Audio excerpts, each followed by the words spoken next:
Понедельник, 16 верасня. У эфіры Белсату кароткае выданне навінаў. У студыі для вас працуе Александр Баразенко і вось галоўнае на гэты час. Другая спроба замаху на Дональда Трампа. Напярэдадні ў гольф-клубе ў Флорыдзе, дзе адпачваў мільярдэр і кандыдат на прэзідэнта США, пачуліся стрэлы. Паводле выдання «Нью-Йорк Таймс» страляў ахоўнік Трампа. Ён пабачыў, як праз агароджу поля для гольфа перабраўся мужчына з прадметам, падобным да зброі, і адкрыў агонь. Пасля гэтага нападнік сеў у аўта і кінуўся на ўцёкі. Пазней яго затрымалі паліцыянты. Згодна з амерыканскімі медыямі, у кустах побач з гольф-клубам паліцыянты знайшлі аўтамат Калашнікава. Афіцыйна імя нападніка не паведамляецца, аднак медыі прыводзяць звесткі падазраванага. 58-гадовы жыхар Гаваяў Райан Руд, зацяты прыхільнік дапамогі ўкраіне, Палестыне і Тайваню. Адметна, што раней меркаваны нападнік лічыў сябе прыхільнікам Трампа, але пасля расчараваўся ў палітыку. Гэта ўжо другі замах на Трампа за час сёлетняй прэзідэнцкай гонкі. Пасля ліпеньскага рэйтынг кандыдата на прэзідэнта ад рэспубліканцаў пайшоў угару. Беларускаму журналісту разам з дачкой адмовілі ва ўездзе ў Грузію. Андрэя Мелешку без тлумачэння прычынаў не пусцілі ў краіну, дзе ён з сям'ёй пражыў апошнія 3 гады.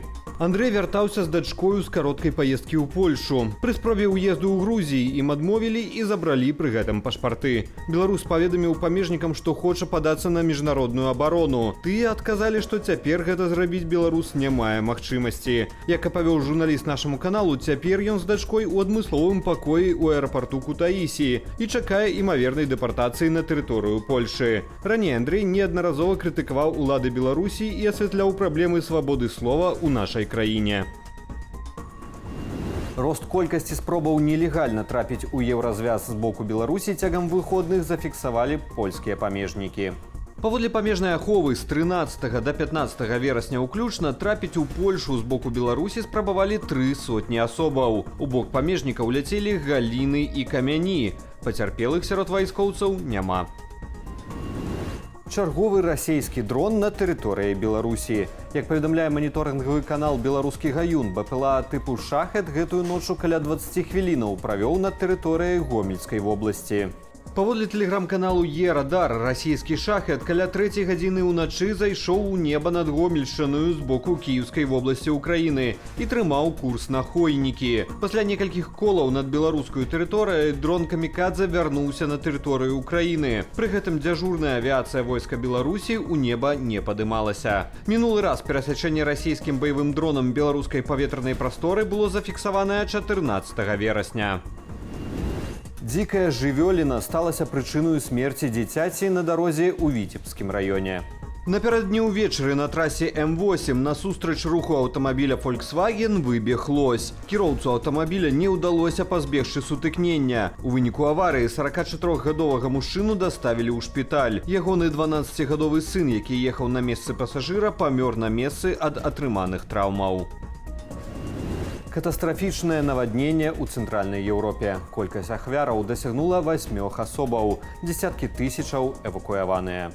Цыклон Барыс, што апошнія некалькі дзён абрынуўся залевамі на краіны рэгіёну, прывёў да выхаду некаторых рэк з берагоў. Ад стыхіі ў асноўным цярпяць Аўстрыя, Румынія, Чэхія, Нямецчына і Польша. У горадзе Глухалазы на паўднёвым захадзе Польшы вада абрынула мост. Улады аб'явілі прымусовую эвакуацыю. У горным строне Слёнскім прарвала дамбу. Улады краіны аб'явілі надзвычайную сітуацыю і маюць намер звярнуцца да еўразвязу па дапамогу ў барацьбе з наступствамі стыхіі. У Чэхіі ратавальнікі працягваюць шукаць 3 асобаў, машыну якіх знесла плынню вады. Пацярпелыя рэгіёны застаюцца без электрычнасці і мабільнай сувязі. Паводле прагнозаў сіноптыкаў, залевы працягнуцца ў рэгіёне і сёння. Гэта можа прывесці да пагаршэння сітуацыі. У расійскім Чалябінску школьнік напаў на аднакласнікаў і настаўнікаў з малатком. Пацярпелі 4 асобы. Адна з іх, аднакласніца нападніка, у коме праз чэрапна-мазгавую траўму. Як паведамляюць відавочцы, акрамя малатка, 13-гадовы Раман меў пры сабе нож і пнеўматычны пісталет. Колькасць пацярпелых магла быць большую, аднак адзін з аднакласнікаў аказаў нападніку супраціў, і той уцёк. Неўзабаве хлопца затрымалі. Пра матывы нападзення пакуль не паведамляюць. Паводле тэлеграм-каналу «База», пры затрыманні школьнік спрабаваў здзейсніць суіцыд. І гэта былі ўсе навіны ў нашым кароткім выданні. Поўная інфармацыйная карціна дня з каментарамі і аналітыкаю чакае вас у вечаровых выданнях «Аб'ектыву» і праграмы «Белсазум». Я ж на гэтым з вами развітваюся. Калі вы глядзіце нас на ютубе, заклікаю ставіць лайки, подписываться і каментаваць наш выпуск, каб яго пабачылі як мага болей гледачоў. Беражыце сябе і заставайцеся з Белсатам.